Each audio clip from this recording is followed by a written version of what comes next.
हर हर महादेव, घर घर महादेव।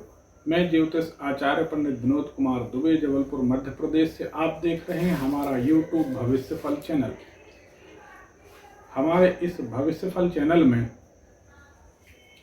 रोजाना रात्रि 8 से 9 बजे के बीच आप लाइव देखते हैं। नहीं देखा है तो जरूर देखिए। एक कॉलर को जरूर सुनिए, आपकी तबीयत मस्त हो जाएगी। रात्रि 8 बजे से 9 बजे के बीच आज का विषय लेते हैं, चंद्रमा को अनुकूल, बलवान, मजबूत, शुभ, सुंदर कैसे बनाया जाए, जिसका सदपरिणाम, शुभ परिणाम आपके लिए बहुत अच्छा हो। शास्त्र कहते हैं चंद्रमा मनसो जायते, चंद्रमा मन का कारक माना जाता है। चंद्रमा यदि शुभ हो तो किस किस तरह के शुभ परिणाम प्राप्त होते हैं, और चंद्रमा यदि किसी का अशुभ हो तो किस किस तरह के अशुभ परिणाम पाए जाते हैं, यह जान लेना जरूरी है। आप अपने लक्षण अपने घर पर बैठकर मिला सकते हैं कि आप चंद्रमा के शुभ परिणाम में हैं या अशुभ परिणाम के फेर में। इसका निर्णय कैसे हो? चंद्रमा यदि शुभ है, चंद्रमा यदि सूर्य से दूर है कुंडली में तो चंद्रमा शुभ है। चंद्रमा यदि अमावस्या के करीब है तो चंद्रमा अशुभ है। इसका एक लक्षण और है, अमावस्या के दिन जन्म होने पर भी मनुष्य प्रसन्न हो सकते हैं, जबकि चंद्रमा अमावस्या के दिन 0 होता है। होता क्या है, चंद्रमा यदि मजबूत है, बलवान है, तो आपका मन उत्फुल्लित, गदगद, प्रसन्न और आनंदित रहता है, उत्साह से भरा रहता है। यदि चंद्रमा अशुभ होता है तो मनुष्य तनावग्रस्त रहता है, परेशान रहता है, सदैव सदैव चिंतातुर रहता है। उससे कभी भी कोई बात करिए, कभी भी कुछ बोलिए तो निश्चित रूप से वह उदासी की बात करेगा। चंद्रमा कमजोर होने पर मनुष्य स्वस्थ शरीर से नहीं रह सकता, क्योंकि मनुष्य के शरीर में 78% तक जल होता है।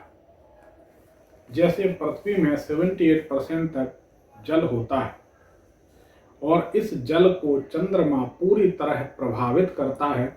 आपने देखा होगा अमावस्या पूर्णिमासी के आसपास जो ज्वार भाटा आते हैं, जो लहरें चलती हैं समुद्र में, जो बड़ी बड़ी सुनामी आती हैं, वह चंद्रमा के कारण ही आती।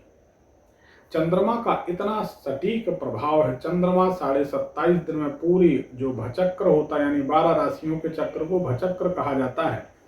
12 राशियों को चंद्रमा 27.5 दिन में भोग लेता है, घूम लेता है। इसीलिए आपने देखा होगा 27-28 दिन में महिलाओं का मासिक धर्म पुनः आरंभ हो जाता है। यह चंद्रमा की गति से ही चलता है। चंद्रमा का जबरदस्त प्रभाव जीव के ऊपर पड़ता है। मनुष्य के शरीर में अधिक से अधिक जल की मात्रा होने के कारण चंद्रमा से सदैव सदैव मनुष्य प्रभावित रहता है। इसका उदाहरण आपने देखा होगा। आप किसी को एक शब्द बुरा बोल दीजिए, वह भड़क कर खड़ा हो जाएगा विवाद करने के लिए, और वहीं 2 शब्द प्रशंसा के बोल दीजिए तो मनुष्य शांत हो जाएगा। अहंकारी से अहंकारी व्यक्ति को भी आप प्रशंसा से जीत सकते हैं। और आज संसार समाज में प्रशंसा का ही तो सारा खेल है। आपने देखा होगा प्रशंसा का प्रभाव।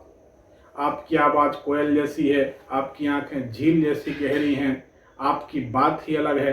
बस उसके बाद फिर लड़का लड़की मरने के लिए तैयार हो जाते हैं, पहाड़ों से पुल से कूद जाते हैं, घर छोड़ देते हैं, कानून धर्म मर्यादा सब तोड़ देते हैं। ये प्रशंसा का प्रभाव, यानी चंद्रमा का इतना जबरदस्त प्रभाव मनुष्य के मन पर, शरीर पर होता है। चंद्रमा यदि दूषित है तो मनुष्य प्रसन्न नहीं होगा, उसका चेहरा खिला हुआ आभा युक्त नहीं होगा, मनुष्य अस्वस्थ, बीमार और परेशान रहेगा। अब चंद्रमा खराब है तो इसे अनुकूल कैसे किया जाए? चंद्रमा को अनुकूल करने के लिए भगवान शंकर का अभिषेक करना चाहिए। भोलेनाथ को दूध और जल और शक्कर मिलाकर स्नान अभिषेक कराना चाहिए। कभी भी तांबे के पात्र में दूध, दही इत्यादि नहीं चढ़ाते। मदिरा चढ़ाने के जैसा पाप या दोष लगता है। स्टील के पात्र में, कांसे के पात्र में, हो सके तो चांदी के पात्र में, सोने के पात्र में दूध, शक्कर और जल मिलाकर पतली धार से ओम नमः शिवाय, ओम नमः शिवाय, ओम नमः शिवाय कहते हुए भगवान का अभिषेक करना चाहिए। ऐसा करने से चंद्रमा का बहुत सुंदर फल मिलता है। विशेषकर सोमवार के दिन यह प्रयोग करें, रोजाना करें तो अति उत्तम। पहले जल से स्नान करा दिया, फिर दूध, शक्कर, जल से और फिर शुद्ध जल से स्नान करा दिया। हो सके तो लकड़ी वाला चंदन घिसकर भगवान के शिवलिंग पर लेप दिया करें। चंद्रमा को और अनुकूल करना है तो किसी भी सोमवार के दिन सफेद कोरा रुमाल या सफेद कोरा गमछा, सफेद कोरा वस्त्र लेकर उसे गीला करके शिवलिंग पर लपेट दिया करें। ऐसा करने से चंद्र के अनुकूल प्रभाव मिलते हैं। सोमवार का व्रत भी आप कर सकते हैं। सोमवार के दिन चावल दान कर सकते हैं। सोमवार के दिन दूध किसी को दान में दिया जा सकता है। इस तरह से चंद्र को अनुकूल किया जा सकता है। ओम चम चंद्राय नमः, ओम सोम सोमाय नमः इत्यादि मंत्रों से भी चंद्र का जाप किया जा सकता है। हिमकुंद मृणालाभम दैत्यानाम परम गुरुम सर्वशास्त्रोक्तारम भार्गवम प्रणमाम्यहम्। यह है तो शुक्र की स्तुति, लेकिन शुक्र की स्तुति करने पर सोमवार के दिन चंद्रमा के अनुकूल प्रभाव हमने देखे। चंद्र और शुक्र बिल्कुल भिन्न हैं, लेकिन शुक्र की स्तुति का भी हमने चंद्रमा की अनुकूलता में सुंदर परिणाम देखा है। तो नवग्रह स्तोत्र का पाठ करते हैं लोग, उसमें कोई हर्ज नहीं। शुक्र की स्तुति भी सोमवार के दिन की जा सकती है। इसीलिए हमने अनेक जगह देखा है कि शुक्रवार के दिन भी मोती पहना जाता है और सोमवार के दिन भी हीरा पहना जाता है। चंद्रदेव की स्तुति करते हुए चंद्रदेव को प्रणाम करना चाहिए। दधिशंक तुषाराभम क्षीरोदारणम संभवम नमामि शशिनम सोमम शंभो मुकुटभूषणम। इस तरह से चंद्रदेव की स्तुति करना चाहिए, चंद्रदेव को नमस्कार करना चाहिए। चंद्रदेव का अनुकूल फल आपको प्राप्त होगा।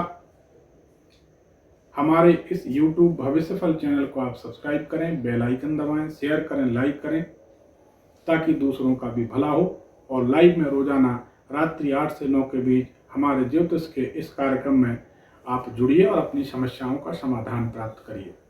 धन्यवाद। हर हर महादेव, घर घर महादेव।